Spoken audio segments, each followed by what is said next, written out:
J'avais mon ami Modokawa qui écrit des romans, qui m'a conseillé un livre en me disant « Tiens, tu devrais lire ça parce qu'il paraît qu'il est bien ». Et dans ce livre, il parle d'une astrologue. Et en fait, quand j'ai lu son nom, j'ai eu la chair de poule partout. J'ai laissé le livre de côté, je l'ai repris 2 semaines après, rechair de poule. Donc j'ai décidé de prendre contact avec elle. Elle m'a entre autres décrit 3 paysages qui allaient être importants dans ma vie future.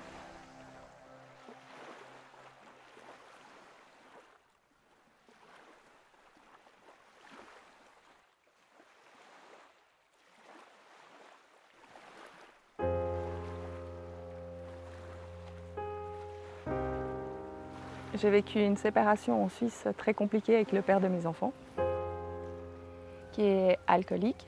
Et du coup, tout le noyau familial a un peu éclaté suite à cette maladie.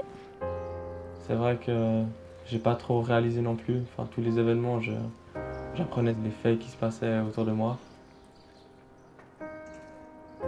J'ai appris qu'il y avait des dettes, qu'il ne gérait plus tout ce qu'il était censé, et tout ce qu'il me disait qu'il gérait, il ne le gérait plus du tout. Ma maman voyageait pas mal avant. Du coup, lui, il profitait quand elle était en vacances de se bourrer la gueule, puis il rentrait à la maison, puis nous on le voyait, mais sauf qu'on disait rien parce qu'on a envie soit de protéger mon père, de protéger ma maman vis-à-vis de ses problèmes d'alcool.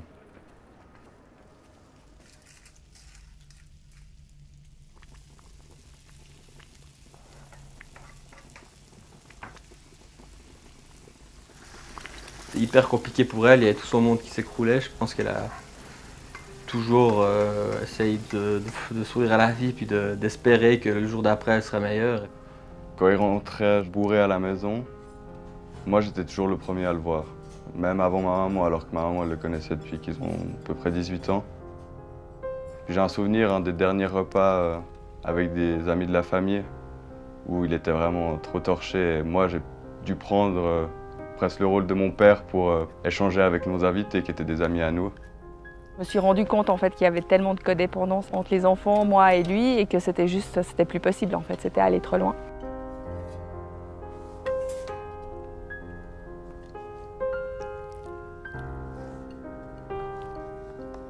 Elle faisait toujours bonne figure, mais au fond d'elle, on voyait qu'elle était de plus en plus détruite et puis qu'il fallait que ça s'arrête à un moment et qu'elle trouve son bonheur autre part.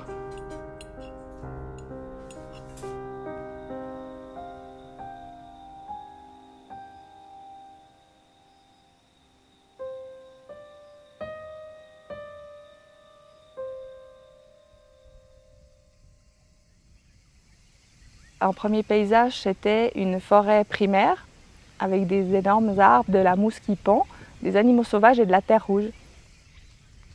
Quand elle m'a décrit ce premier paysage, je lui ai dit mais en fait je pars dans 1 mois et demi, même pas au Kenya, et je sais qu'on va passer une nuit dans une forêt primaire et que la terre est rouge et qu'il y a des animaux sauvages. Du coup elle m'a répondu c'est un peu mon créneau de décrire des paysages comme ça, mais jamais personne connaissait déjà le paysage que je lui décrivais ou savait qu'ils allaient y aller. Et moi j'ai la chair de poule, les pieds à la tête, donc c'est sûr c'est là-bas en fait ce que je viens de te décrire. Le deuxième paysage, c'était des collines recouvertes d'arbres avec une plus petite colline avec des cailloux sur le dessus. Et là elle m'a juste dit que cette petite colline elle serait importante pour ma vie future. Et le troisième paysage, c'était vraiment une très grande étendue avec de l'herbe sèche et des tourbillons de poussière.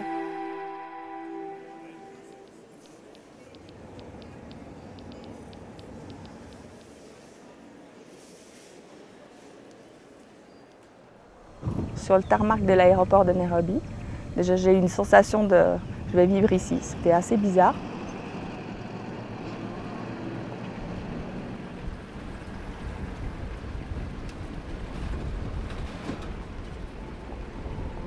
Arrivé sur le camp, en fait, plein de Maasai sont arrivés nous dire bonjour. Et là, j'ai vu un Maasai au loin. Je me suis accrochée à la femme qui était à côté de moi parce que j'ai failli tomber dans les pommes. En fait, je ne sais pas trop ce qui se passait. C'était vraiment hyper bizarre. Myself, I walk exactly right to her, and immediately I shake his hand and I feel a strong, very strong feeling and a strong love inside me.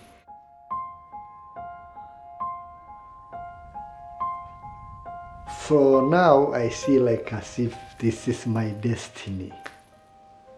So it's really a very, very good time with me. I see like now I am on the right place at the right time. Moi, je lui ai juste dit que j'étais mariée avec 3 enfants sans préciser quoi que ce soit. À la fin de la soirée, il m'a demandé, il m'a dit « Écoute, il faut vraiment que je te parle, mais je dois raccompagner les femmes au village, les femmes qui travaillaient sur le camp. Est-ce que tu es d'accord de m'attendre ?» Donc du coup, je l'ai attendu devant ma hutte. Quand il est arrivé, il m'a juste pris dans les bras, il tremblait comme une feuille, il pleurait. Et la seule chose qu'il arrivait à me dire, c'est ça fait tellement longtemps que je t'attends, ça fait tellement longtemps que je t'attends. And immediately the reaction came, and all of a sudden I feel the dream of my father. And I say, oh, I think this is the dream of my dad. Pourquoi il me disait ça? Moi, déjà dans ma tête et mon cœur, c'était un tsunami. Il y avait ma tête qui me disait, en fait, il te drague juste. Puis d'un autre côté, mon cœur, il me disait, mais non, en fait, c'est sûr, c'est l'homme de ta vie. He told me, my son, I have a very good dream for you. One day, one time, you'll marry a white lady. Ce serait une histoire d'amour incroyable qui devrait la protéger, l'aimer et prendre soin d'elle. So I kept the dream of my father inside me. So I kept until when I got married, my first wife, I still have the dream. Comme lui, il travaillait dans des camps, il avait déjà vu plein de femmes blanches. Donc ce qui était surtout surprenant pour moi, c'est de me dire que c'était moi en fait. And what came into my mind is that I will never try to cheat her. So I was very much open to tell her everything that is in my life. Ma seule réaction, c'était de lui dire mais t'es qui toi pour dire des choses pareilles? Et là, il me répond je ne bois pas et je ne fume pas. Et là, évidemment, vu ma situation, ça m'a fait pleurer parce que je me suis dit ouf. Après, je lui ai expliqué, je lui ai dit mais pourquoi tu dis tout le temps ça quand les gens ils te demandent qui t'es, que tu bois pas et que tu fumes pas? Il me dit non, mais je sais que je devais te le dire.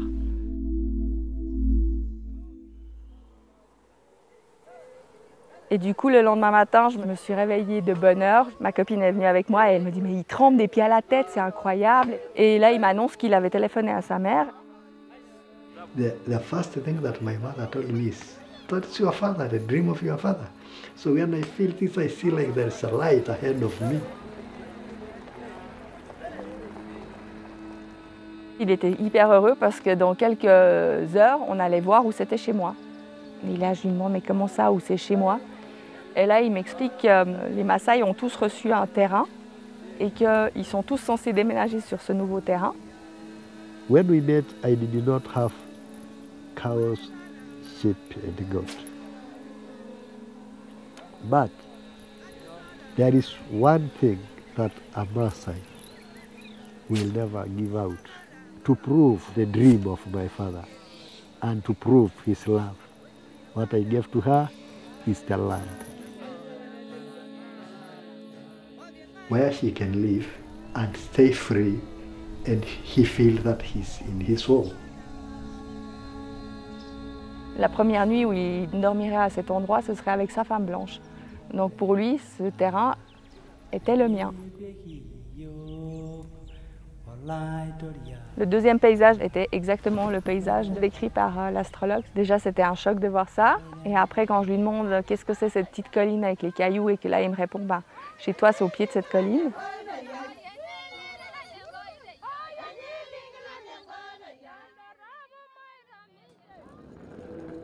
Donc, on a passé une semaine ensemble. Quand je suis rentrée en Suisse, mon mari me cherchait à l'aéroport. La première chose qu'il m'a dite, en fait, avant de me demander comment j'allais, il m'a dit « Si tu dois repartir là-bas, je comprendrai ». Quand c'est arrivé, mon père était encore à la maison. Je pense pendant quelques bons mois, j'ai snobé l'affaire. On a décidé que Didier devait quitter le domicile. Avec les enfants, on a pris cette décision-là. Ça a compliqué les choses d'un côté, mais après pour elle, je pense que ça l'a bien aidé aussi à surmonter tous ces obstacles. Beaucoup de pleurs, et chaque fois que je pleurais, c'était un truc de dingue. Il m'appelait.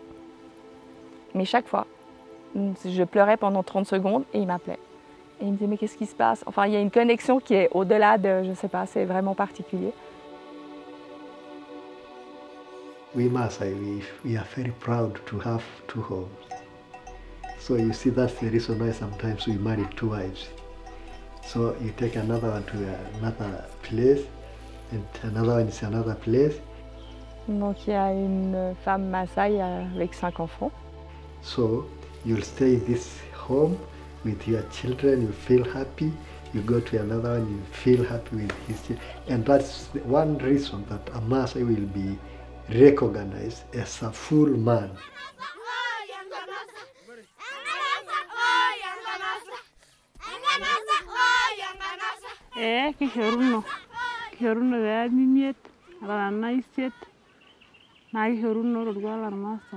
Je lui ai quand même posé la question de comment on fait pour partager un mari, parce que je ne connaissais pas ça, et de comment ça se passait chez lui et dans leur culture.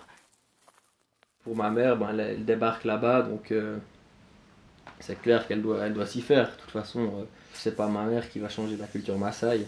Même si ma maman, c'est sûr que ça lui fait pas plaisir. Moi, j'aurais peut-être préféré qu'il ait que ma maman, mais bon, on doit accepter. Et puis, si ma maman accepte, bah, c'est tout bon. Là, il m'a tout de suite rassurée en me disant que quand j'étais là, il serait avec moi et qu'avec moi, et que c'est pas une question, une nuit dans une maison, une nuit dans l'autre maison, etc.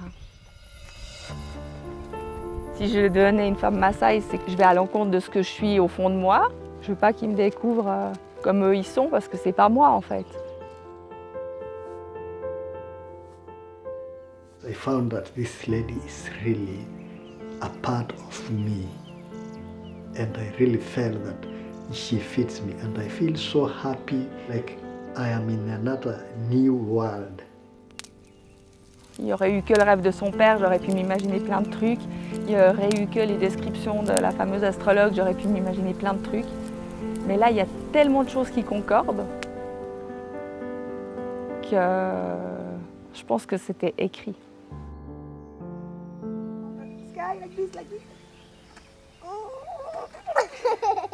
J'ai décidé de vivre mon rêve et vivre cette histoire qui est incroyable. Je me vois autant ici qu'en Suisse. Je me vois toujours faire des allers-retours parce que les deux font partie de qui je suis. Chaque fois qu'elle part et qu'elle rentre du Kenya, elle a toujours la même joie. Du coup, je sais que tout se passe bien. Quand elle est là, elle nous dit qu'elle est contente d'être avec nous, mais qu'elle se réjouit de repartir et de retrouver son amoureux. Du coup, c'est sûr que moi, ça me rend heureux. S'ils sont heureux pour un tout petit truc, ils prennent le temps de vivre.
Le bonheur est devenu une priorité à force de les côtoyer et de voir comment eux ils vivent.